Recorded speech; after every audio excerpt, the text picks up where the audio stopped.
Get ready for the show, it's about to begin. Pro fan talk when we dive right in. Sports talk, hot takes, ain't nothing we lack. We the real fans, nothing holding us back. Mic check, 1, 2, y'all know the drill. We bringing the energy, we keep it real. From touchdowns on liquid air on the slam dunks on the court. Every sport, every game, we holding down the fort. We breaking down the plays, dissecting the stats. Pro fan talk, we keeping it fat. Debating with passion, no filter, no doubt. We the voice of the fans, we scream and we shout.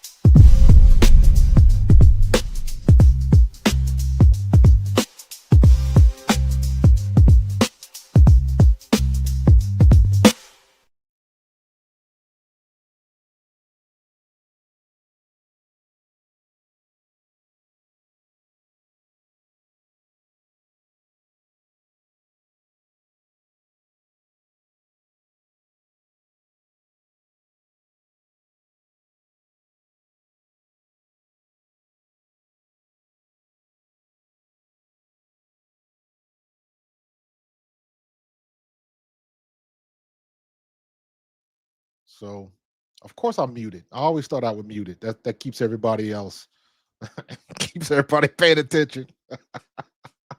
Y'all know I'm bull jobbing. I do that all the time, man. But yo, shout out to my man Case App.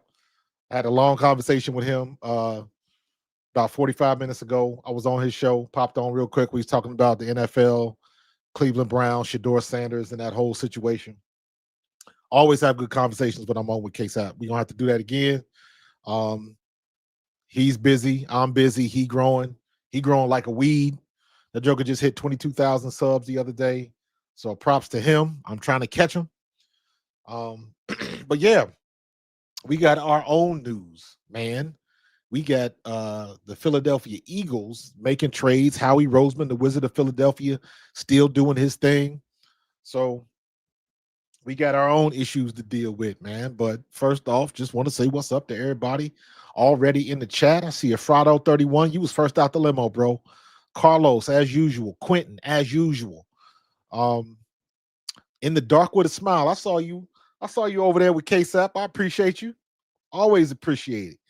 Chris Bruce, I appreciate you. Tim Daniel, I appreciate you.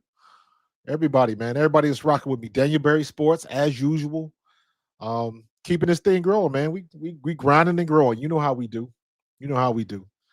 Um, so who's asking me about if Miami loses tomorrow, expect trade for Chubbs? Huh. We'll see. We'll see. We at the end of the deadline, man. This is when people get desperate. This is when people, or teams, I should say, do some things that you wouldn't expect them to do. How we finally made the move and got another cornerback in here. Got somebody where we might be able to move Cooper DeJean outside and give us some help because we know Keely Ringo ain't it. Adoree Jackson wasn't getting it done. So yeah, I think that was a good move. I don't know what it is when we getting all of these people that fall out of favor with the Jets. Last year was Mekhi Becton. This year, Michael Carter, and hopefully we can have the same type of success. And Michael Carter was he gave up money to get out of New York. That's saying something special when you giving up money. Keep that $5 million. I got to get out of here. I do not want to be here anymore. He put his money where his mouth is when you gave up that. I'm gonna find the Twitter post that kind of explain that a little bit more. But that I've seen it happen before, but that is a rare sight when you got somebody giving away money like that because they know they want to get up out of there. They know they want to get up out of there. So they're not wasting no time, whatever you got to do. That's when you know somebody is ready to go because they don't care what they got to get up. They just want to, whatever I got to give up to get it, whatever it takes. If I got to give up the $5 million bonus or whatever those incentives are, whatever, cut it off, rewrite the contract, get me the hell out of here. And that's what he did. That is a rare thing because, like, hey, I'm with you. I'm with you. $5 million ain't chump change. I'll take it. $5 million ain't chump change. So when you get somebody that does that type of stuff, they had enough. They had enough. So Yeah, I'm seeing people in the Twitter chat. Solid nickel could signal Coop going to the outside. Yeah, yeah. I like Mechie, but guess what? He was expendable. He was expendable. Howie Roseman doing Howie things. Let me see. Let me see. I think Adam Schefter had it when he was talking about how much money. Maybe DeBona had it. But they were talking about the particulars of what he gave up.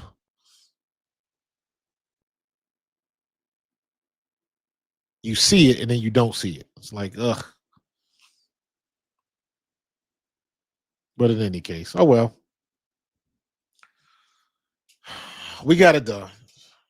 We got it done. I don't think Chubb is gonna happen. Um, we just gotta hope that Nolan Smith can get right. Oh, that's what it was. 5 million injury clause. Okay, thanks, Tim. Rap Sheet tweeted it.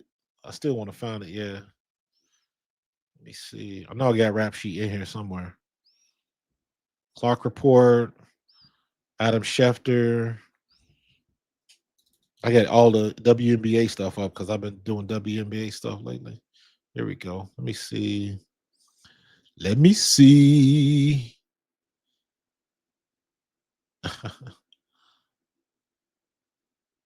That's a lot of moves. A lot of moving and shaking. A lot of moving and shaking. Aiden Hutchinson just redid a deal. That's a whole lot of hamburgers.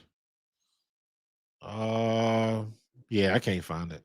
I just wanted to read it off to you, but for some reason, hold on. Here we go. Here we go. Philadelphia is trading fourth-year receiver John Mechie III and a 2027 sixth-round selection to the New York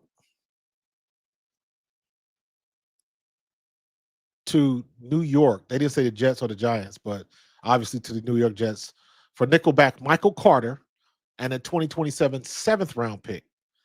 To leave the Jets, to leave the 1-7 Jets for the reigning Super Bowl champions, Carter agreed to delete the $5 million guarantee for injury in his 2026 contract year. Rappaport reported the defensive back has 2 years remaining on the 3-year extension he signed in 2024. Yeah. Carter's going to fill in for Adoree Jackson, and Adoree Jackson wasn't playing that well, and we fell out of favor with Adoree Jackson when he made that business decision on the goal line with Scatterboo. We kind of fell out of love with him there. So yeah, as long as the kid can play, man, we are good to go. We are good to go. So, but like I was saying, man, when you give away money, when you give away guarantee like that, I want to go. Keep your stuff. Just let me go. Keep the PlayStation. I don't care. I'll buy another one. Just get me the hell up out of here. So, and probably that started before Aaron Glenn got there. So, yeah. Who's to say? Who's to say? CJ is going to play in the slot for the Bears. Barbecue chicken. It depends on if the refs if they let him play physical, he'll be okay. But if they're gonna call everything, that's gonna go game to game, depending on how the refs are performing at any particular game. So, uh, he had a couple decent games, and I'll say decent at best. But I kind of agree with that. He didn't really light the world on fire. Did we really expect him to? We just need somebody to come in and be solid, and it wasn't Keely Ringo and it wasn't Adoree Jackson. So we'll see. We will see.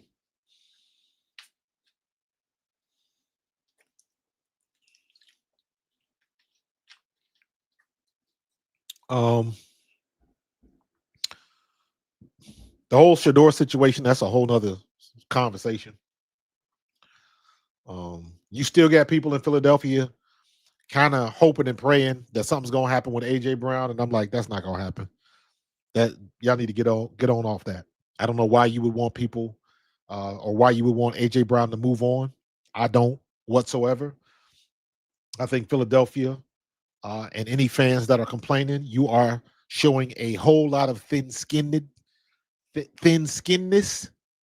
If that is that how you say it?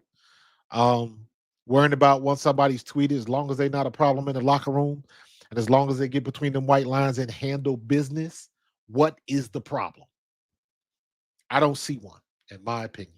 This dude is different. He's built different. He's been through different things, and the way he acts, reacts, and handles himself is different than the average Joe. That's okay. He got to do it the way he feels he's got to do it. He ain't disrupting nothing. He's still a good captain. Everybody likes him. That is the most important thing. If he was a problem in the locker room, everybody would know. It would be hard to hide. If he was a problem in the locker room, that is very difficult to hide. And in this day and age, somebody would have said something, somebody would have seen something. And I'm talking about somebody like the press or in an interview, somebody would have let something slip. And it'd have been too easy to read them tea leaves. But that is not the case. So why people jumping on this bandwagon, jumping on this national narrative? Colin Cowherd today talking about he saw the story and yeah, just Jalen and they just not get along. They're like oil and water. I'm like, how the hell do you know? You see one report and you think you know everything that's going on in Philly. You don't cover Philly stuff every day. That's the problem with all of these national media heads. They're popular because they got their voice and they're the loudest voice in the room, but they can't focus in on one thing. Jack of all trades, master of none. You gotta get a little bit from a lot of different places. So you don't sit down and watch a game. Because if you watch a game, you can't tell me what happened over here. All you can do is go over here and watch the ESPN highlights and form your opinion based on what you saw in the highlights. You didn't watch the game. You didn't get context. That's the problem. Even some people on the radio, same thing. They don't watch tape. I've used this example time and time again, and for me, it's the easiest example to give. 2 years ago, when Trey Lance was still in San Francisco, and the media just knew he was going to shit the bed, and they in the last preseason game, and he brought back the victory, had a great second half game, and brought San Francisco back for the victory. Got the dub. But when they did their little 30-second report and they run down all the scores, they talked about him like a dog, like he was horrible. And what that showed me was you got some people that only watched the first half of the game, or heck, maybe not even that much, maybe just the first quarter. And they formed their opinion and they wrote some stuff before the halftime. Because if you'd have watched the second half of the game, you would have saw what would happen. And ESPN let that on the air. And I was like, they don't watch tape. They go strictly on stats, and they formulate the opinion on stats. Dylan Gabriel threw 2 touchdowns last week. But if you look at the stats, you'll never know that one of those that last touchdown was in garbage time. It was garbage time. That was mop-up duty. That don't count. It counts on the stats, but if you in the context of the game and see how the game is flowing, that didn't matter. He didn't do nothing. So you got to be careful when you just run off with the narratives. Everybody's going narrative crazy because all of the big wigs, they realize they still got the loudest voice, so they got to put their stuff out first because everybody's going to listen to them. And what I'm seeing is everybody just regurgitates what they heard somewhere else. They didn't watch the games. They didn't. At least you could do is collect the stats. The best you could do is watch the game because stats don't lie, but they do deceive. Film don't lie. Stats don't lie. Numbers don't lie, but they do deceive. You got to watch the film. The big eye in the sky don't lie. See it for yourself. I'll shout out everybody. Greg Cosell, watch his YouTube channels because he watches a lot of film and he knows what the hell he's talking about. And he can tell you anything about any player in the league because he watches tape. And he won't say nothing until he watches the tape. Brian Baldinger, one of my teammates when I was with the Eagles, he watches tapes. As busy as he is doing radio and doing the broadcast, Brian Baldinger watches tape. I know this for a fact. If you see him on his Instagram, take it to the bank because he's watched the tape. So you got to get these people that watch tape and can tell you what's going on. Acho is annoying to me sometimes, but he watches tape. He watches tape. He sees it for himself. The context. What's the down and distance? That matters. Did somebody miss a block? If somebody had a 70-yard reception, it looks good on the quarterback stats. But what happens if it was a 5-yard pass and the wide receiver or the slot man made somebody miss and took it to the house? But you talking about the quarterback had a great game. Well, no. He just got the ball in the hand of his playmaker and he made a play. Stats don't lie, but they do deceive because a lot of times you don't have context. You got to watch tape. You got to watch tape.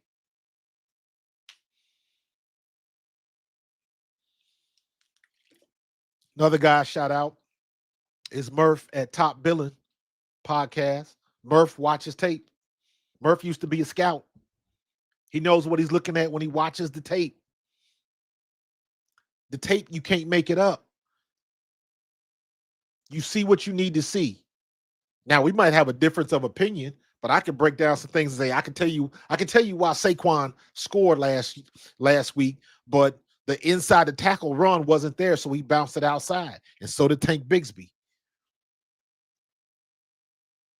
The reason why we had the best offensive performance for the offense all year, it wasn't because A.J. Brown didn't play. Don't fall for that bullshit. We had the best offensive performance because our offensive line was run blocking. The best performance of our offensive line, run blocking, all daggone year. And you saw what Saquon could do. Saquon didn't lose a step. That's the idiots on Get Up and Mike Greenberg and all of them because they don't understand what they're looking at. Everybody said the same shit. Everybody regurgitated what everybody else on TV said.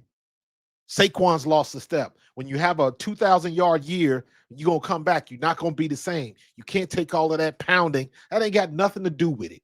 Nobody said anything about the offensive line. I know they're not watching tape because it's too damn obvious. Too obvious. What they say, that's too easy, drill sergeant. All you got to do is watch the film. If you ain't got time to do it, then just say that. Get with somebody who did.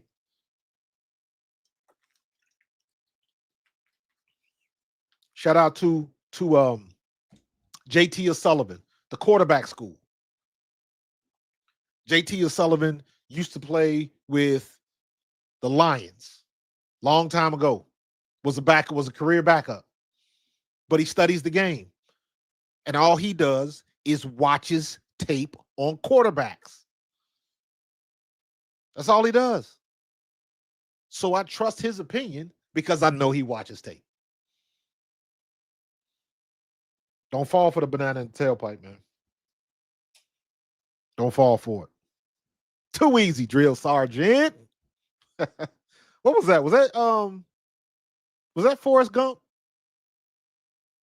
Can't remember. Yeah, he played for the Saints and 49ers. Yep. Yeah, we had a great game running the ball. Brett Toth at center is the answer. Not at guard, at center.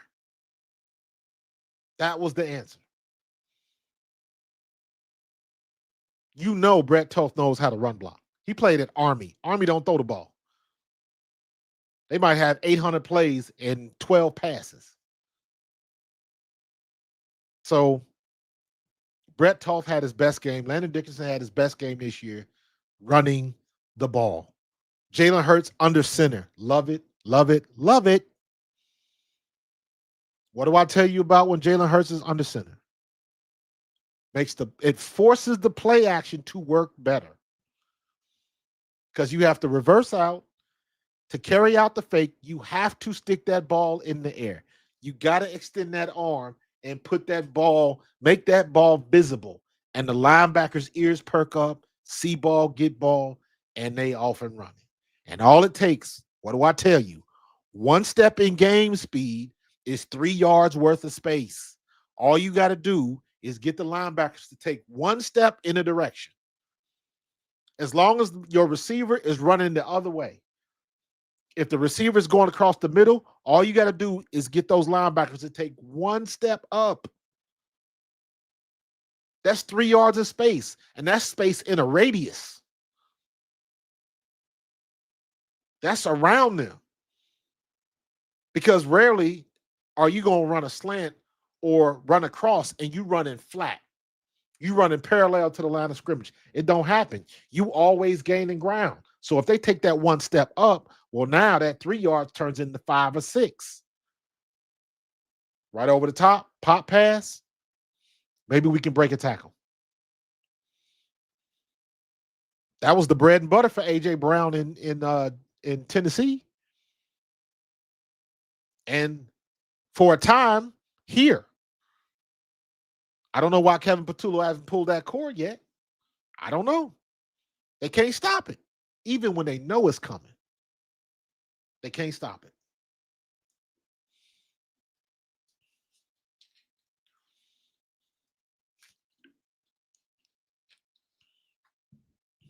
Toth did look okay snapping shotgun. The thing with shotgun is when you play in center, all you got to do is go through it in practice. That's all you got to do. Do it in practice. It's just like anything else. You do it about 4 or 5 times in a row, you got it. You got it. You know how to do it. He didn't forget how to do it. But just when you come into a situation and you cold, why you think when you bring a backup quarterback in, when he's on the sideline, what is he doing? Let me get warmed up. Let me get warmed up. When you bring the backup center in, what is he doing? He's on the sideline with the backup quarterback, snapping the ball and taking his first 2 steps. Because he got to get warm up. He got to get that feeling. He got to get it in his hands. And to come off the bench and you cold and you got a long snap, if you used to doing it, you should have no problem. But sometimes you get some people that they got to work that groove back in. But you saw what happened the other day. Brett Toth was fine. When you don't hear a word, when you don't hear an offensive lineman's name called during the game, that's what you want. No news is good news. The only time they talk about offensive linemen is if you holding or if you offsides or you gave up a sack. That's the only time they call your name on the offensive line. So no news is good news. That's the way it's got to be. And hopefully coming out of this bye, everybody gets some rest. Landon Dickerson, get your ass in the cold tub. Cam Jurgens, get your ass in the cold tub. And whatever you got aching and ailing and Nick, dinged up, them type of injuries that's just nagging injuries, just get healed up. Keep your ass at home. Don't go nowhere. Order in. Call Domino's. Whatever you got to do, have them people bring it to you. Call a couple of them rookies on your team and tell them you want dinner. Whatever you got to do, keep your ass in the house. The only time you should be getting up is if you're going to NovaCare to get treatment. And hell, I don't even know if they still do that these days. I know they still got to come into the locker room sometimes. But heck, all these dudes with hyperbaric chambers and oxygen and infrared saunas, they got all of that stuff at home.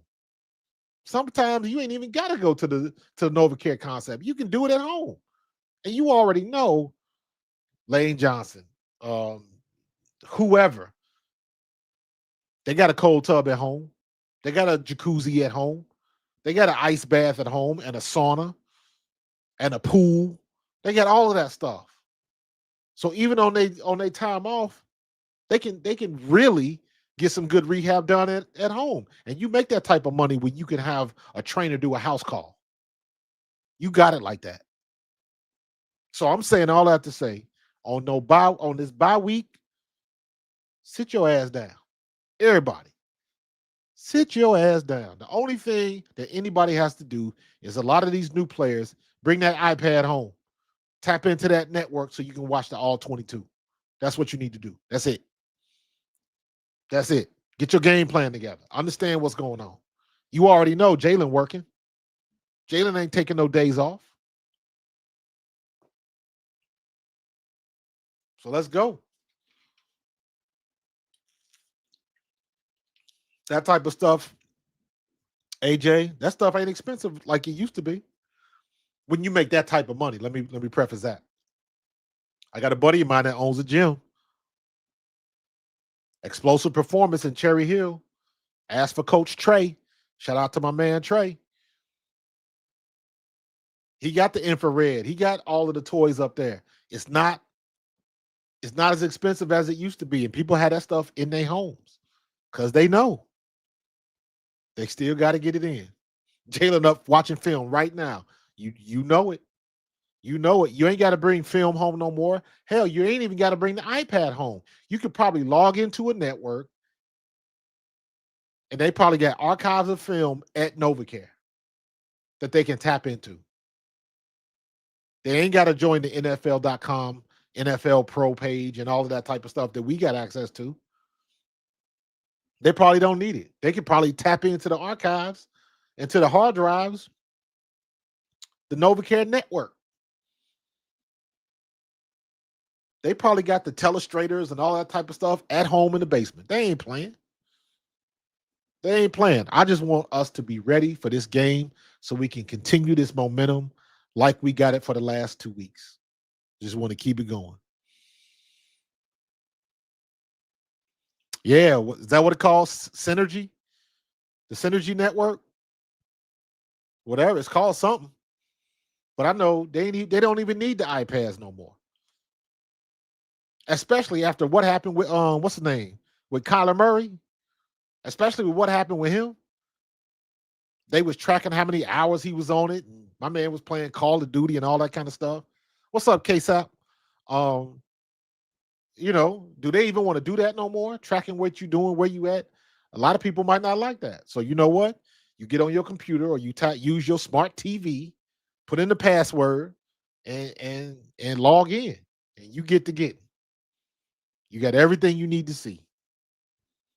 So they got everything at their fingertips. All they got to do is just get healthy. Sit your ass down, get that ice work, get that treatment work, get that stem, whatever you got to get it done. So when y'all come back after this break, I need everybody to be 100%. I need Cam Jurgens to be old Cam Jurgens. I need Landon Dickerson, have that knee healed up, get on that left guard, and let's keep it moving. Tyler Steen, you've been solid at the right guard. Let's keep it going, keep it moving. Jordan Mailata, Lane Johnson, they've been the consummate bookends. We ain't had no problems. Let's keep this thing going. Let's keep this thing going. Yeah, KSAP, we had a good one, man. We're gonna have to do that. We have to make that a Wednesday thing, bro. Because our timing seems to work out tonight. Because I could jump on with you, and I still got plenty of time because I don't go on until 10:30. So we might have to make that happen, bro. I'll be in touch, brother. But if y'all get a chance, go on over to Simply Ball Dropping Podcast. Check out my man KSAP and our conversation we had tonight. Good stuff. Good stuff.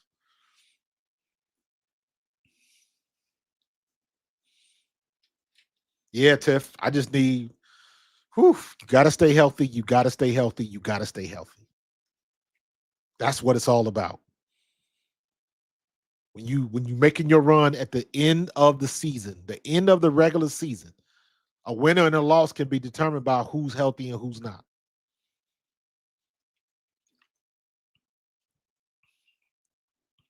That backup linebacker came in when Fred Warner got hurt, and he balled out in that game. In that game, he balled out. The next game, not so much. Not so much when you can't play off of emotion and energy. You got to learn the game plan, and everybody's game planning you. Not so easy. Not so easy. That's what I was talking about, KSAP.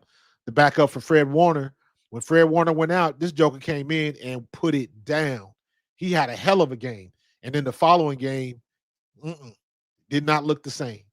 So to the conversation we was having about Shador, I know Shador is ready. I know Shador is cut from a different cloth, but it's a whole different set of circumstances when you got a defense that can game plan you and just, they understand what's coming because they just not going to change everything because Shador is in the game. Kevin Stefanski going to still be calling the same plays that the defense has prepared for. So regardless of that, I want to see the young boy get in there and do his thing for sure. For sure. Thank you, Tyja. I appreciate the love and I appreciate your appreciation. Make sure you subscribe and do not be a stranger and bring friends. Absolutely. Is that what that was? I thought it was a janitor. I didn't. I guess he mopping up the rest of the nonsense. When I first saw him, the first thing y'all gonna laugh at this because the picture I saw, I think he had his hat on backwards, and the first thing I thought of was Hong Kong Phooey.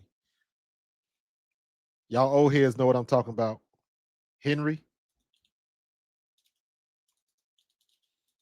So I don't know if he meant to do that,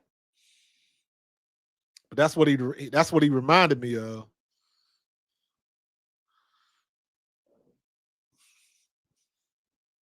He reminded me of Henry, the mild-mannered janitor. Could be. I miss them old school cartoons, man. I'm a old head. Y'all already know, man. Y'all been rocking with me long enough. The two things I will go down a rabbit hole about. Number one is barbecue. Number two is cartoons. Yo, Anthony, man, I'm an animation nut, bro. I'm an animation nut. I sat down yesterday and I saw this video that came on that was talking about Battle of the Planets. Gotcha, man. And when Sandy Frank brought that to the United States, how much they cut the original content up. And we didn't care because we had never seen anything like that before. Gotcha, man. Battle of the Planets is what we called it. G-Force. They redid it. It was G-Force. They redid it again. It was Eagle Riders, all kind of stuff. But I just remember it as Battle of the Planets. And then the group of the 5 kids was called G-Force. And then they renamed it. They brought it back a couple years later. They just started recycling and adding different voices and all that kind of stuff. But it didn't have the same. They cut out all the violence. When I used to watch it coming up, like 79 and 80, they was catching bodies. Like people were dying in the cartoons. Go on YouTube, find an original version, any episode of Battle of the Planets. They were dying. It was 2 cartoons that I used to love as a kid. And both of them, they were catching bodies. Both of them, people were getting killed. They were killing folks. One was Johnny Quest, the original Johnny Quest. And the other one was Battle of the Planets. They were catching bodies. They weren't playing. I saw an episode of Johnny Quest where the dude had Race had an AK-47, and the bad guy was hiding behind the corner of a house, and there was a bulldozer right next to the house. He shoots the big metal pusher of the bulldozer and ricochets across the corner, and the next thing you know, you see this body fall and the hand fall, and you know he dead. I was like, yo, they ain't playing. They ain't playing. Remember that episode with the Komodo dragons and the scariest episode of cartoons from back in the day was the Yeti episode of Johnny Quest. Man, listen.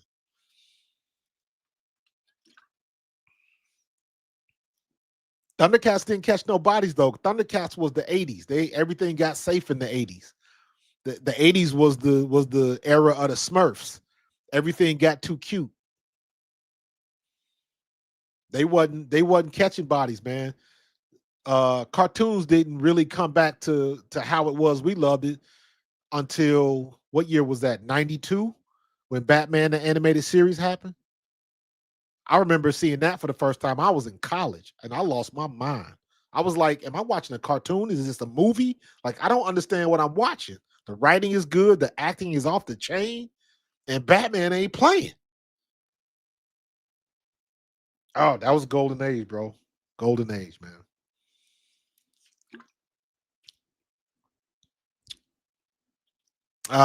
You got banned from watching the original Johnny Quest? Man, that's a gold mine right there, bro. That's a gold. Johnny Quest wasn't no joke, man. The big spider monster that turned into a spaceship. Like I said, the Yeti episode, the Komodo Drac, the Mummy episode. That Mummy episode where the dude died at the end. He shot the he was trying to shoot the quest as they was escaping, and the mummy caught up with him, and he tried to shoot the mummy, and the mummy pulled the mines down. Oh my god, man! Remember the one where the little midget was the gargoyle, and he was a spy until the real gargoyles woke up. Man, I could talk about Johnny Quest all damn day, bro. Kevin Conroy, yeah, the goat. He was the goat. He was the goat. Uh, yeah, we talked about Michael Carter a little bit. I think Michael Carter is going to be the answer to moving around Cooper DeJean. So that's another piece of the puzzle that Howie Roseman can play with, and that's a good problem to have. So I think they're going to play it straight first of all, figure out what he can and can't do, and then go from there. So I think that's a good pickup. But I thought Adoree Jackson was a good pickup. I thought Keely Ringo was going to have a great year. So let's just wait and see. Let's pump the brakes on all the enthusiasm and let's just wait and see. I will say though that Howie has kind of been knocking it out of the park. Players from the Jets, Mekhi Becton last year, and now we got Michael Carter. Let's hope we can have the same type of success. So we'll see. What up, Chris? What it do?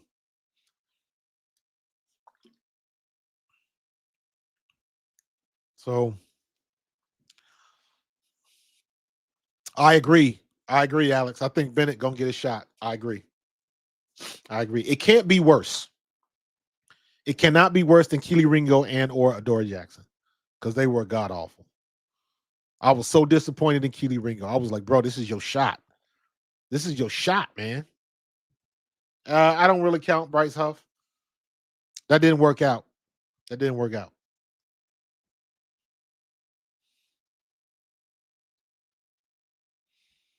Oh, okay. Okay. That's right. That's right. You're 100% right. That's right. Joe Douglas is back in the fold, and Joe Douglas knew Carter because he drafted him. Absolutely. I totally forgot about Joe Douglas. I totally forgot about that. Joe Douglas is going to take the route Howie took. Joe Douglas is going to stay here and is going to wait his time and going to wait till Howie decides to hang it up and probably going to hand the baton off to Joe Douglas. Because I wish Joe Douglas hadn't left the first time, but he had to go and do his thing and figure some things out. So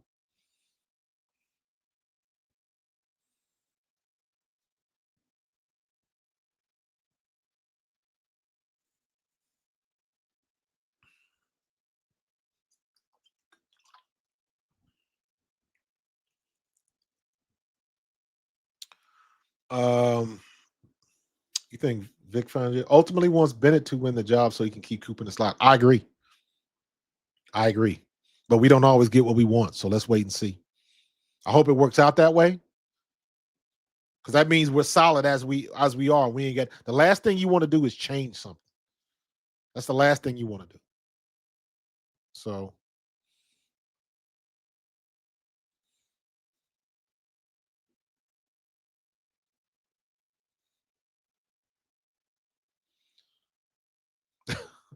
the Jets are the D League counterpart. Damn. Uh,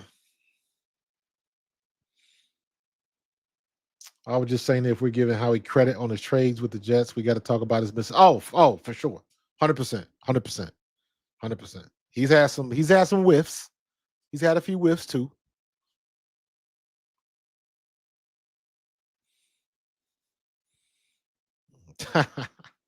um, if If the original Johnny Quest is on, I will stop everything and watch it. If the real Scooby Doo is on, I will stop everything and watch it. The original 13 episodes of Scooby Doo, the one where the intro starts and you see the scary house and the bats first, that's the original episode with the space kook, the phantoms. The Phantoms was a scary episode when I was a kid. I remember that. Remember when Scooby Doo, um, he had an uncle. He had an uncle that was in the Confederate Army. So he had to go there to read of the will, and the Phantom showed up, and it was the two green Phantoms with that crazy face, and they would. Oh, that as a kid, that was scary. That was scary to me. When Shaggy was in the bathroom and the door opened up and they slid down the cold chute or whatever. Who built them houses back then, man? That's what I want to know. But yeah, anytime Scooby Doo is on, I'm watching. Anytime Johnny Quest is on, the original Johnny Quest, I'm watching. Anytime original Looney Tunes. It's funny because it is very, very difficult to find any of the original Looney Tunes cartoons because Yosemite Sam and Daffy Duck and Bugs, they all used to. They had a bunch of episodes where they were shooting each other with guns. They were shooting each other with guns. So I remember the one episode where Bugs tried to shoot himself in the head, and then he shot it, and he was ducked, and he blew Daffy's bill off, and all that kind of stuff. Yeah, then they stopped. They don't like the stuff with the guns anymore. Courage the Cowardly Dog. I didn't really like Courage, but in that era, I was a real big fan of Cow and Chicken. I thought Cow and Chicken was laugh out loud funny. Um, Ren and Stimpy. Oh my God, almost peed myself laughing so hard because I used to come on when we was in college, and that was just a whole thing. Ren and Stimpy. We had never seen anything like that. It was just too funny, way too funny. Rabbit season, duck season. Yep, that was it. Yep.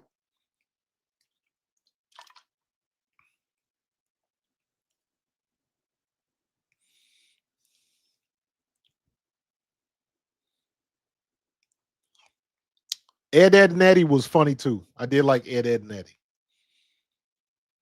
and my friend Plank. Oh my God, Ren and Stimpy, happy, happy, joy, joy. Boy, that song used to ring in the football dorm, man. We used to laugh at that too. We used to after games, depending on what day it was, we would order pizzas. Some of the guys would, or we would go over somebody's house, pizza, beer, liquor, all that kind of stuff, and we would sit down and watch Ren and Stimpy and just be cracking up because it was so funny. So, yep, back in the day.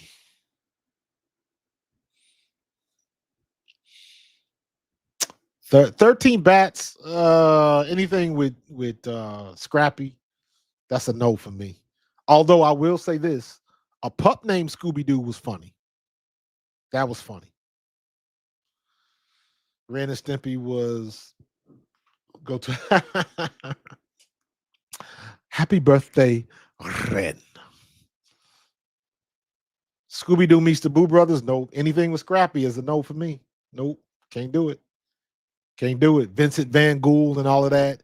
And instead of making Scrappy Doo, they had their little Asian kid named, what was it, Flim Flam? They had the little boy. Where does little boy come from? Where his parents at? What's the theory about Ed, Ed, and Eddie? And by the way, anything Genndy Tartakovsky, the Droids cartoons, and right now, in my opinion, one of the best cartoons ever made is Spear and Fang. To be that deep, that complicated, that violent on a show that has there's no lyrics, there's no dialogue. That's it. The only dialogue is Spear calling Mira's name at the end of the series. There was no dialogue in that. Same thing with the what was the droids? What was the Star Wars thing he did with the droids and the other one? Um, they were all good. They were all good. Samurai Jack, love Samurai Jack. One of the dopest theme songs ever. Scooby Doo on Zombie Island was good. Yes, I did like that one. I did like Zombie Island. I will say that. Yes. What's what called? What's what called? I don't know. I'm not sure what you're referring to. Trigun? Yeah, Samurai Jack. Anime is a different category. There's not too much anime that I don't like. Of course, Ghost in the Shell is one of my all-time favorites. Like Akira, Ninja Scroll. My grandson is trying to get me to watch Solo Leveling. One Punch Man I thought was hilarious. Um, Attack on Titan. I watched the first I want to say two series or two, yeah, two seasons. I think I got halfway through the third season, but I remember the first time I saw Attack on Titan, that was one of those ones where that was something I had never seen before. Never. So Trigun is good. Cowboy Bebop is another one in love with. Gargoyles, dude, man, bro. Keith David, man, the voice. If Kevin Conroy was gonna hand the baton to somebody, is Keith David. Keith David is the voice. Spawn, Goliath, and Gargoyles. Um, Jonathan Frakes as Xanatos. Jonathan Frakes has a phenomenal voice too, man. He just commanded voice. I loved him from Star Trek, The Next Generation. But oh man, um, just the writing at that era. Shit, the gargoyles, the gummy bears, Samurai Jack. Like the writing in them shows back then, the Animaniacs, the writing in all of those shows was off the freaking chain. Detective Conan. You a One Piece fan? I can't. I didn't start One Piece because it's just too many damn episodes, man. Too many. Too many. Nah, Chris, I'm not dropping the link tonight, bro. Not dropping the link tonight. I'm not gonna be on long. I'm gonna be rocking to about an hour and I'm gonna be up out of there. Freakazoid was another one. Freakazoid was another one. Oh, you know what, Chris? I ain't gonna be on too much longer, so I'll drop it. I'll drop it. Star Blazers, Battleship Yamato. Absolutely. Galaxy Express, 999. Yep. And I tell you what, a cartoon that was funny. Alf. Alf the cartoon was hilarious.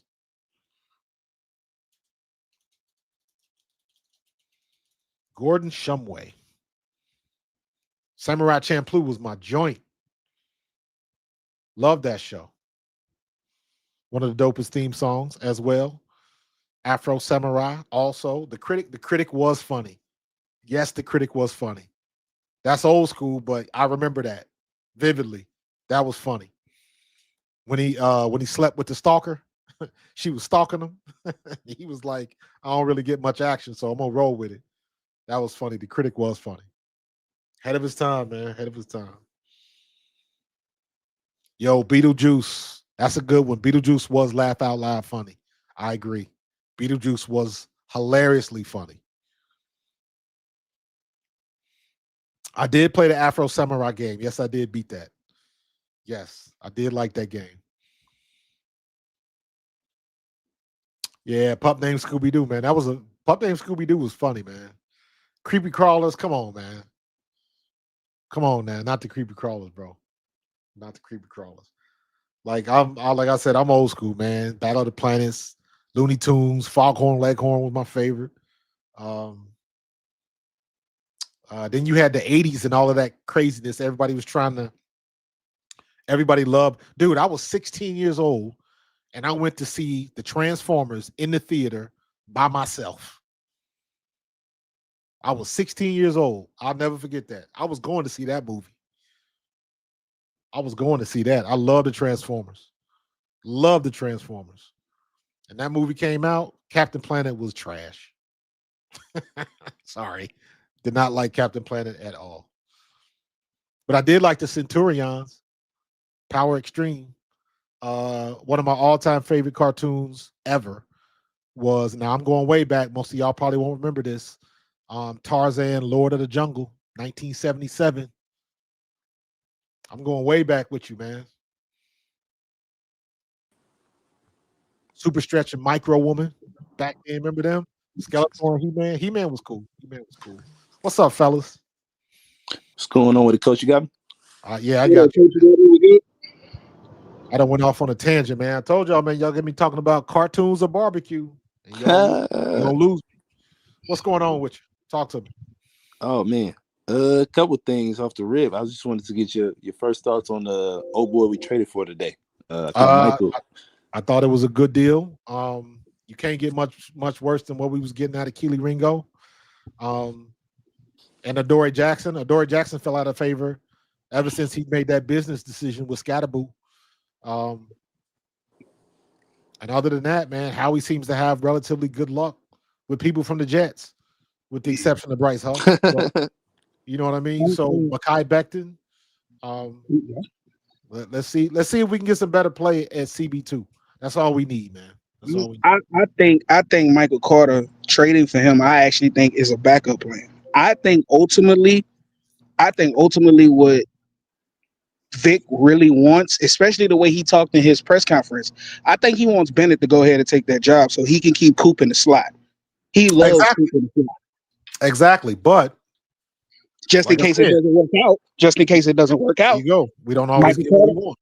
Michael Carter can play the slot, and you can push DeJean outside. Yep. So I actually think he's a backup plan, and I like that. I like that if it does work out, he's already signed through 2027. Right. We got him. I just hope they don't do the same thing they did with him, like they did with Isaiah Rodgers.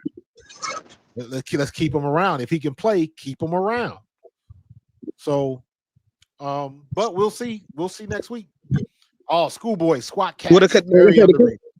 Very underrated, bro. The current contract he on is through 2027. Right. So, we signed Rodgers. He didn't have no deal. We signed him to a 1-year deal. Right. So but I'm just saying that, like, at the end of the day. Yeah. Yeah, definitely. And knowing Howie, he gonna restructure that contract anyway to fit what he like. Oh, for sure. And I don't think he's done. I don't think Howie's done. I don't think he's done at all. Nah, he might not be done, but he got what? A week? Less than a week? But what I do love is if he's making moves, I'm pretty sure he's making them all this week before it's over with, because they go back to practice next week. Right. But they got to the 4th. The 4th is next Tuesday. Next Tuesday? Yep. Mm-hmm. That's dope. I love the both last night when you had Barrett on, and the night before when you had was it with Tone? I think it was just you that night when you was talking when I think it was me and Tone. Yeah. When I think it was Monday when you had the topic about whether we know the answer, but whether they were better without AJ. That was I love that whole little soliloquy. Like when I think you posted like a short, and you were like, oh yeah.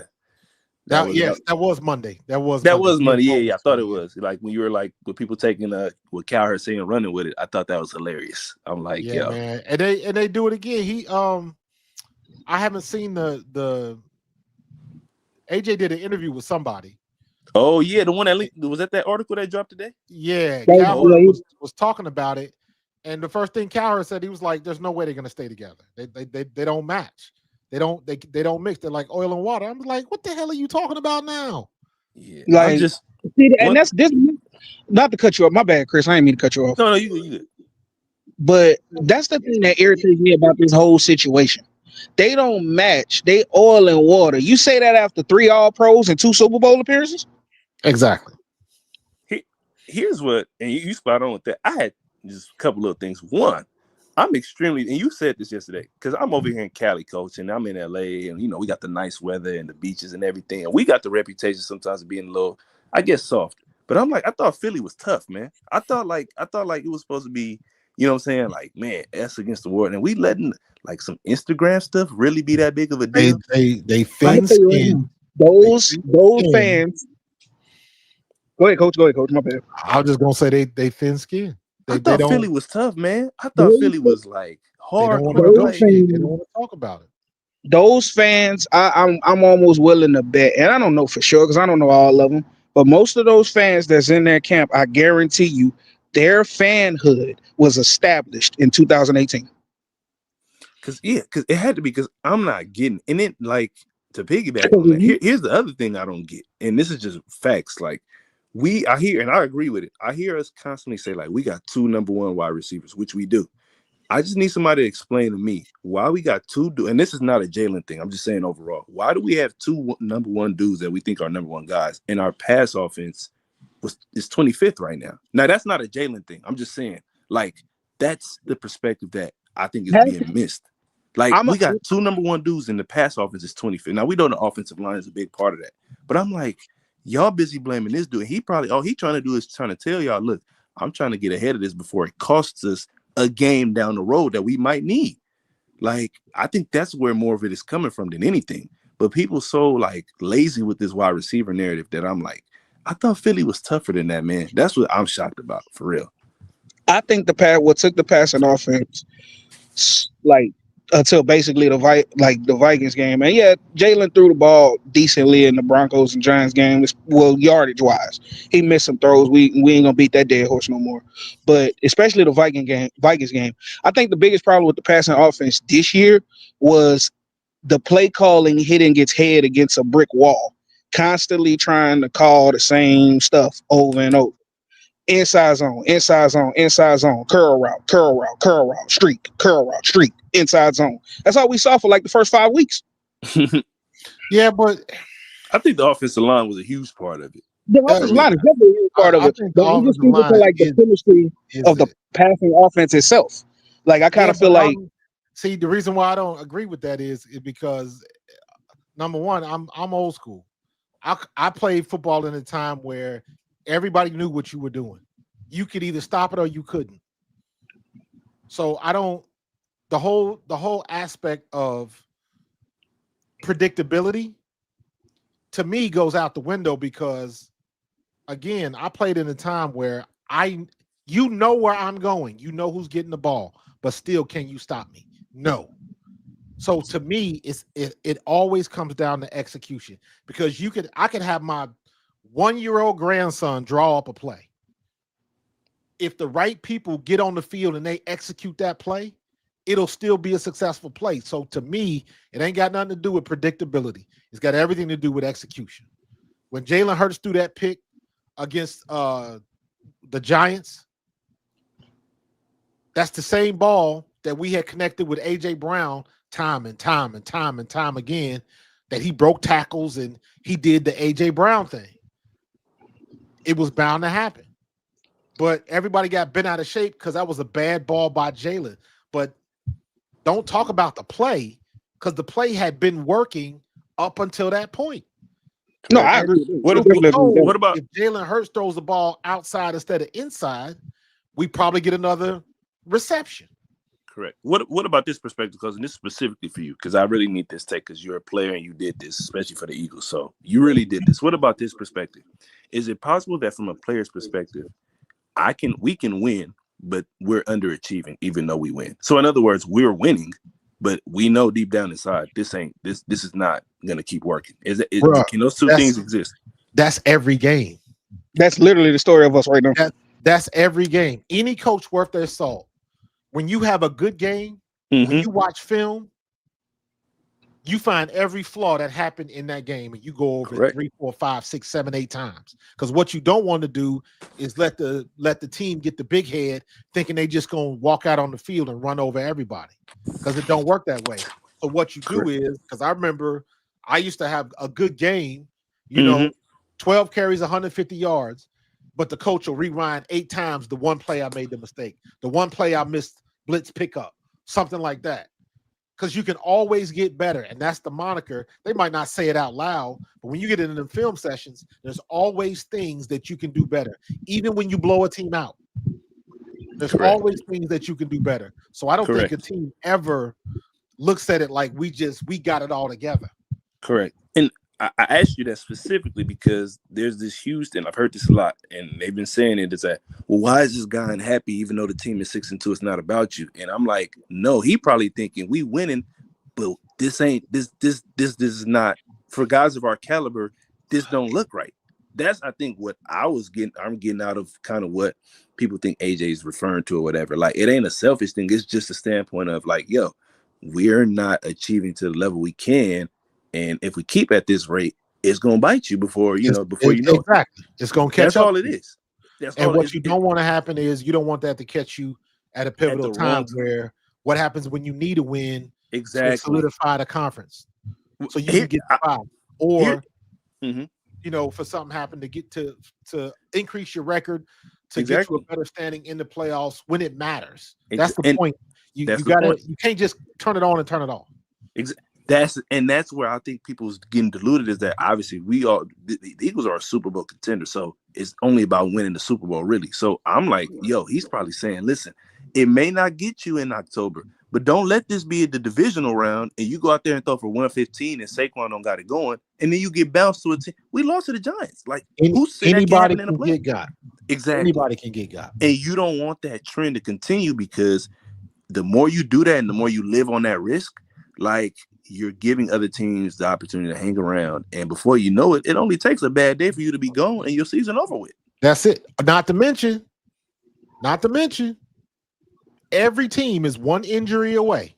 Exactly. Every team is one injury away from glory or ruin. Absolutely. So, I mean, Saquon came up gimpy on Sunday. That is ever present. Well, I feel a lot better now knowing that Tank Bigsby is back there. But, yeah. You know what I mean? I hope we can get some too. I think our backup running backs can carry the load. Tank Bigsby, Shipley, AJ Dillon. I think they'll be fine if our offensive line can keep up the way they blocked against the Giants. Yeah. If they can keep that up going forward, we'll be fine. We will become the team to beat. Definitely. But I just feel like my last thing is that as far as from what I've seen this year and over the body of work, we don't have the 2,000-yard Saquon guarantee in the back pocket right now. That has to be proven. So until then, like, yo, we might need some more explosive passing games more often. Absolutely. Until proven otherwise. We can't just, like last year, I know we had we got a 2,000-yard back, but that ain't this year, though. We don't have that right now. Let's see what happens in Indianapolis. Man. Jonathan Taylor is wrecking shop. Jonathan Taylor's on pace further than Saquon was at this point last year. Facts. Let's see if he can keep that up. Facts. So, and our schedule is tough, man. Coming off this bye, it is tough. The schedule been tough all year for real. No, I think it's gonna get tougher after the bye, though. The bye, like it does, but I guess my point is that I hate when people say that because that assumes that the other team is not looking at us like a tough game. Oh no, they are definitely. I'm just looking at it from obviously we Eagle people, so we're looking at it. But yeah, they're looking at us the same way. So either way, you got good teams competing. But I'm just saying, like, look, y'all, I'm telling you, that passing game is gonna need to be more often than not this year on point coming up, especially. Like, it's gonna have to be because you can. And when I say tough, let me be specific. We playing like these next two games, especially that Detroit game with the way our defense, especially with the cornerback can be position is right now, CB2. We might have to score 40. Like, have to. But look at it, though. We got Green Bay, Detroit, Dallas, and Chicago. Yeah. Explosive. While I agree, but I don't agree at the same time.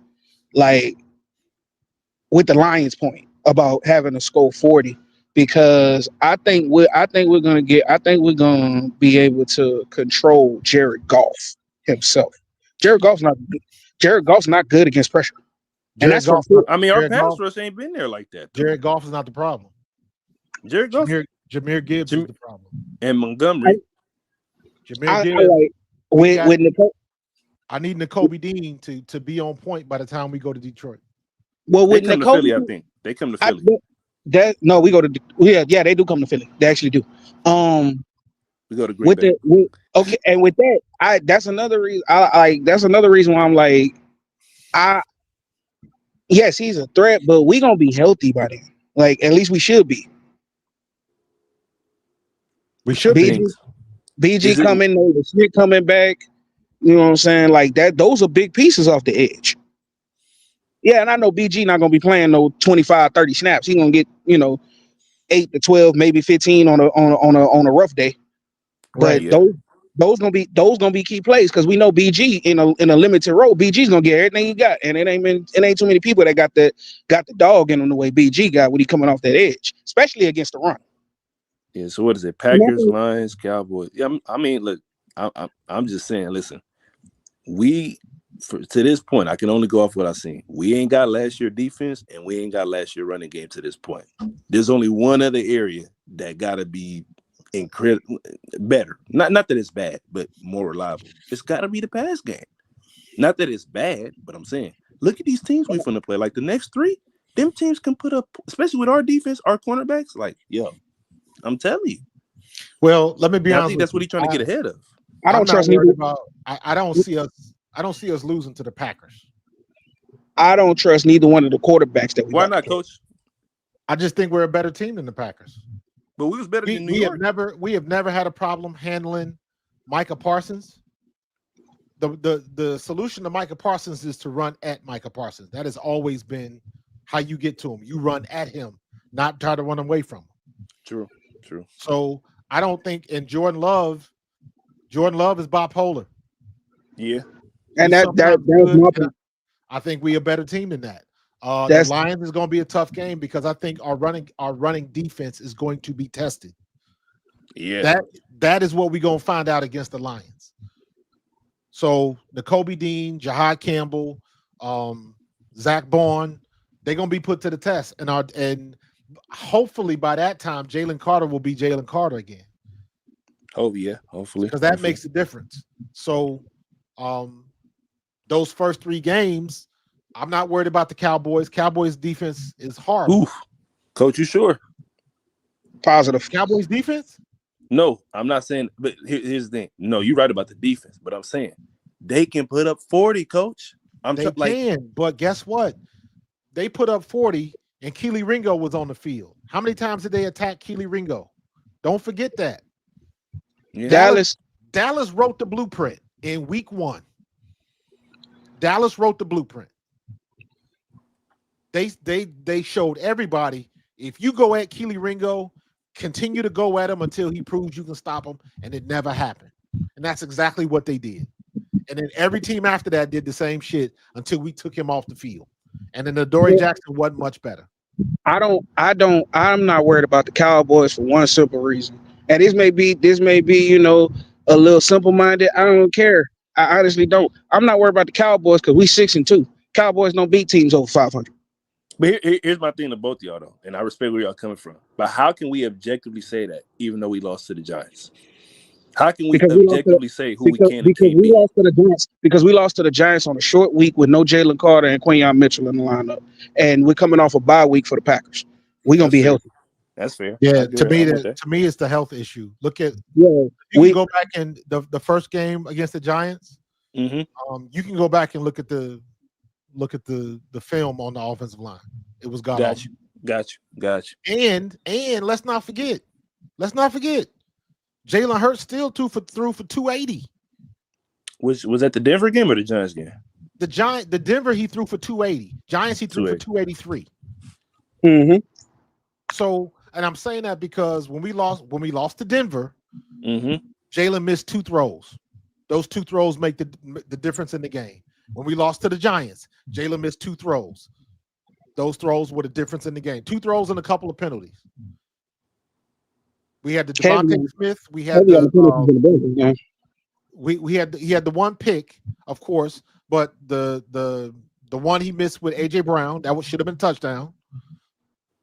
And then against Denver. Yep. Yeah, the miscommunication.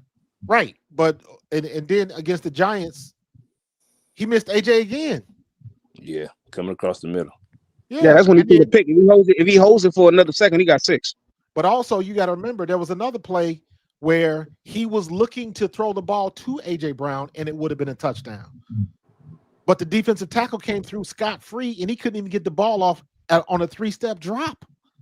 Yeah. Oof. The offensive line was god awful in that game. Sure was.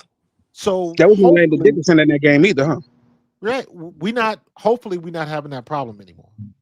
And that's where I'm looking. I'm saying, hopefully we not, but just based on the consistency aspect, we got to see more from them, and in the running game, because I'm just like, only going off what I've seen this year. I'm like, because of some of the inconsistencies we got, some of the only way, or one of the ways that to try to overcome it is Jalen, obviously, and the receivers connected, like, because some of the other areas have been leaky at times. So I think that's the perspective I'm coming from, which is similar, I think, to what maybe AJ might be indirectly trying to say, even though I don't got no problem with how he went about it. But this is that aspect of, look, we can't rely on the 2,000-yard rusher and the number one defense. There's only one other area that might have to pick it up. Maybe. We don't know yet, but maybe. Yeah, but I can even streamline it further than that. To me, The offensive line? no, well, that's one part of it. The offensive line and Jalen. If the passing game is struggling, that's because Jalen is missing throws.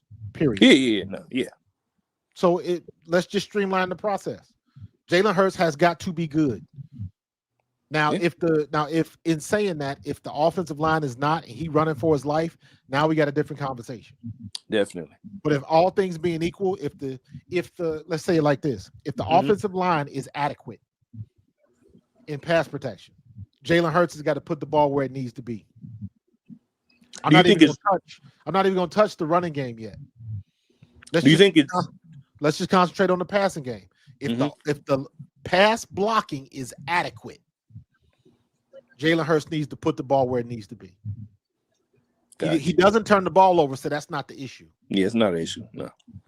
So he just needs to put the ball on target and on time, and he can't miss throws.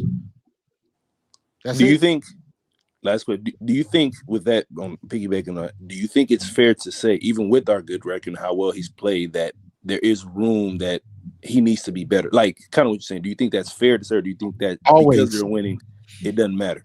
You can always be better. I can go through every game. I can go through every game, look at the tape, and I can pinpoint all of the throws that he missed. Gotcha. And not because he was under duress, not because he was rolling out.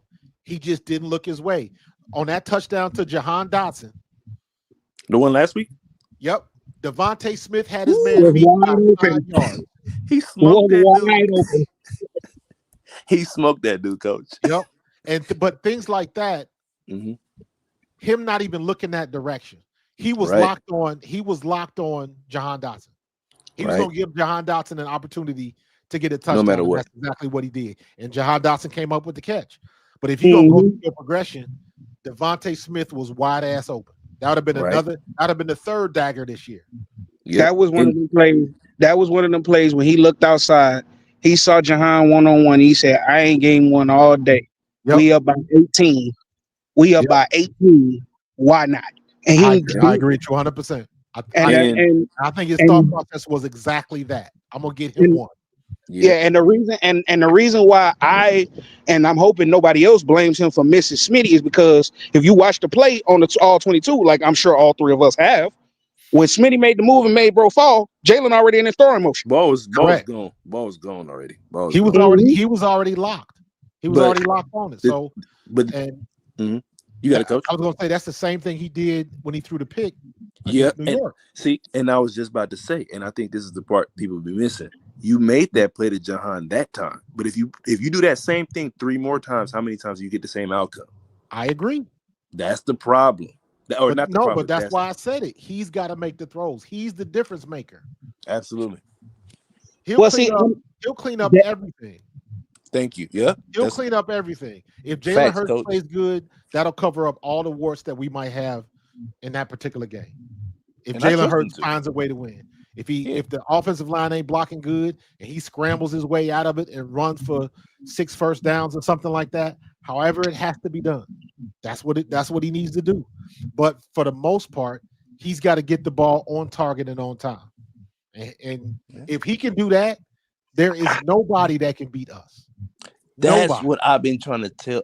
That's what I've been saying is that I've been trying to tell a couple people, even with some of the deficiencies we got, if Jalen play his game with what we got around it and everybody being healthy, it's still good enough to do what we need to do. Correct. Because think about it like this: we've been messing around with damn Adoree Jackson and Keely Ringo, Man, and our defense has still kept us in every game. Our game. defense has played well enough to win every game. I think the defense has been the better unit. The raw numbers for our defense don't even look that good. Why our defense shines is situationally. Yeah. Well, I think part of it don't look good is because they've been out there so damn long. I mean, you can only be so good so long. Definitely, yeah. You get no disagreement with me on that. But the defense is like, I love Vic. They so good situationally. We still top 10 in third down defense, and I believe we top 3 in red zone defense. Yes, they can't win if they don't score. Exactly. And we saw that in the Vikings. We went to the Super Bowl in 22. What did they say? We got to bend but don't break defense. Same thing.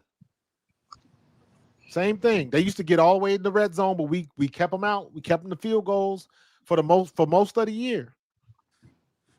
So it's not anything new to us this year. We've had some up and down play from Carter, and then we had the injuries. But coming back, we got BG back. We're about to get Nolan Smith back. We got Nakobe Dean back, and let's not forget, Nakobe Dean came back and was immediately paying dividends. Yeah, and Coach, to piggyback on that, like I said, considering what we lost on defense, this defense is doing a hell of a job. We lost a lot, man. Now we're about to be healthy, and we got a solid cornerback too. Yeah, we good on defense. I can't. It's not fair. Like considering I can't expect that defense, considering what we lost, to be number one again. That's hard to do, even with bringing everybody back. But to be as competitive as they are, and to lose what we had, they've held up more than they ended the bargain. It's the offense that got to be what they got to be. Our success or failure is going to ride with Jalen Hurts. That's and it. I'm good with that. Hey, I'm great with it. He's shown me that he can get it done. Yeah. And the one thing we know about him is he ain't never satisfied. Correct. The man had a perfect passer rating game. Came into the press conference and talked about the throws he missed. It was only 4 of them. Yeah. There you go. That's the way it works. So when we say Jalen can get better, shit, Jalen will tell you Jalen can get better. Jalen gonna have a one incompletion game. He was pretty close. He's gonna try to get that perfect game. He was pretty close against Minnesota, man. It was like 2 throws. Man, he was close. He had what? 3 incompletes? 3. He was like 23 for 26. Yep. He had 4, and two of them was tipped at the line, and one was a throwaway. Yep. So, I'm good. I'll take being in that situation. Hey, I'll take the ball in Jalen's hands and him going down the field, doing what we need to do. It seems like Kevin Batulo's opened up the playbook a little bit more, and we got some variation. We found a good formation to run the ball out of. We run that bunch formation where we got three tight on the right side, and we got 1 on the bottom. And then sometimes they go in motion to a twin set, but basically they're stacked with that extra tackle out there. So just knowing that they're doing different things so we can get a good attack on the line of scrimmage, and it's working. We just need to keep going forward with that. I was thinking about that extra tackle, the 11T formation they've been running. Remember earlier in the season, it might have been the Bucks game. Well, it was the first play from scrimmage, and Jalen had AJ for a touchdown, and Grant Calcaterra missed his block. Yes, he had imagine if they was in 6 offensive linemen that play. Correct. I think that's why they went to 6, because that's not the Calcaterra. Was it Calcaterra or Granson? It was Calcaterra. It was Calcaterra. So Calcaterra missed that block. Yep. Latu has missed that same block, and Granderson has missed that block. And it's always rather than just line him up on the strong side and just let him take him on, they got him coming from backside, trying to go all the way down the line of scrimmage and get that edge coming across, and you're not gonna win that battle. I have never liked that block scheme. I have No, never now liked it. that I blame on Kevin Patullo because he got to Yeah, know better. You're I not have gonna make never that liked block. that block scheme. No matter what team running it, I have never liked that. That's how Hassan Reddick broke Brock Purdy's arm in the NFC Championship game. That Correct. exact block. And That exact block. unless you got one of them big 270-pound defensive ends that aren't very fast, you're not gonna make it over there. And if you got somebody that big, if he make it over there, he might get ran through. You're gonna lose the battle of physics. Hmm Man, So because that is the stuff I blame on Kevin Patullo, not necessarily. Um, I think I said it when I was on the last stream with you, Coach. I said if we being honest with ourselves as Eagles fans, Kevin Patullo ain't been bad for the last 4 games. he's not. He hasn't been. Jihad is not being wasted at edge. That's out of necessity. And let's remember, edge is what he did at Alabama. The only reason he went to linebacker is for the same reason, out of necessity. They got hurt at Alabama and they put him out there so he could fill a spot, and he never got off the field. So that's not anything new for Jihad Campbell. He's used to playing on the edge. He's used to playing off ball. He's used to doing whatever he got to do because he's that versatile and he's that fast. I don't think Jahad's being wasted at the edge, wasting on the edge because it can give you different looks. I don't think he's being wasted at all. No, I neither do I. do. I think bringing the Kobe back into the starting role shored up the run defense the last 2 weeks for sure. Absolutely. But and still, and that's another thing, still giving up the little yardage on the edge. I think that does come down to Campbell because he's a little lighter. I think, and he's not as physical yet as Nolan is. Like Nolan's Correct. small too, but Nolan is physical as hell on the edge. Like if you are pulling guard and you're going towards 3 side, I feel sorry for you. Yeah, but it comes at a cost. It does, and he's on IR right now for that cost. Exactly. Exactly. So it comes at a cost. So if you're gonna put that shoulder in again, you making plays, but you losing the battle of physics. If they weigh more than you and they come in roughly the same speed, you're gonna lose that battle unless you hit them in the perfect spot. You win some, you lose some. Yeah. But that was my little rap for the night, Coach. Hey, listen, keep doing what you do, man. You preaching the gospel out here. You all I got in this Eagle land now. I don't got nobody else. Listen, I ain't gonna lie to you, because I wouldn't lie to you. I don't listen to nobody else but you now. This is it. So I'm rocking with you all the way. I appreciate you, bro. So I cut off all the ESPN, anything else, I don't listen to it no more. You all I got. So I'm rocking with you through and through because I love what you're doing. So Appreciate I'll be it, here. dude. Yes, sir. Appreciate you. All right, y'all have a good evening. You too. I stick to most of the content creators too for that same reason. The media don't know what they be talking about. Nah, some of them do, but most of them don't. Most of them following the narratives, man. So Nah, that's a fact. But all right, Coach, I'm gonna let you get on up out of here. I know you get ready to get up out of here anyway. all right, brother. I appreciate you, man. Appreciate you too, Coach. Go Birds. Go Birds.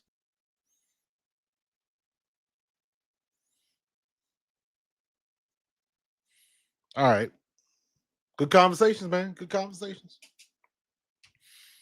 But yeah, man, I think to wrap everything up, Jalen Hurts is the key. What's new? What's new? Jalen Hurts is the key. We will succeed or fail on the back of Jalen Hurts. It doesn't have to be on his legs. It doesn't have to be on the arm of Jalen Hurts. What my expectations are for Jalen is, dude, just find the open man, get him the ball.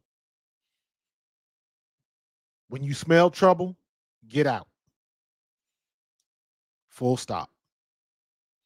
I really hope they continue to run more out of under center because that works more for our play action and it's better for the running backs. We still need to pitch outside a little bit more or run off tackle outside the tackle a little bit more. And we can do that going forward. But for the most part, this is all on Jalen Hurts. I hope he's getting some rest. Get your ass in the cold tub. Do what you got to do and be ready to rock and roll next week because we're going to have a good one. So, but we'll be ready. We'll be ready. But I appreciate y'all, man. Tiff say she don't listen to national media no more either. Hey, we trying to keep it 100 and trying to bring you the real, so you know how it is. But I'm about to get up out of here, man. Y'all have a phenomenal night. Had fun talking tonight. A lot of good conversation. Eagle stuff, Cleveland Brown stuff, talking cartoons for a half an hour, man. I could do that all night, man. So I appreciate y'all. I appreciate the love. I appreciate y'all rocking with me. Become a member. Invite your friends. And let's continue to grind and grow, man. Go Birds. I'm going to get up out of here. Love you. Appreciate you. And I will see y'all tomorrow. Am I going to stream the game tomorrow? I don't know yet. If I do decide to do that, I will have everything up on Instagram and Twitter to let you know. And follow me. I got some ideas. I'm working on some new graphics and some new stuff. Got to take time to do it. I got my basketball stuff coming. Pro Fan Hoops is launched. If you like basketball content, go on Pro Fan Hoops. See it. The NCAA Women's is about to get started. It's about to get hot and heavy with that. So I'm jumping into that. So yeah, everything's moving, everything's shaking, and staying busy. But I'm gonna get up out of here. I appreciate y'all, and I will talk to y'all tomorrow. And y'all know the deal. Go Birds. Get ready for the show, it's about to begin.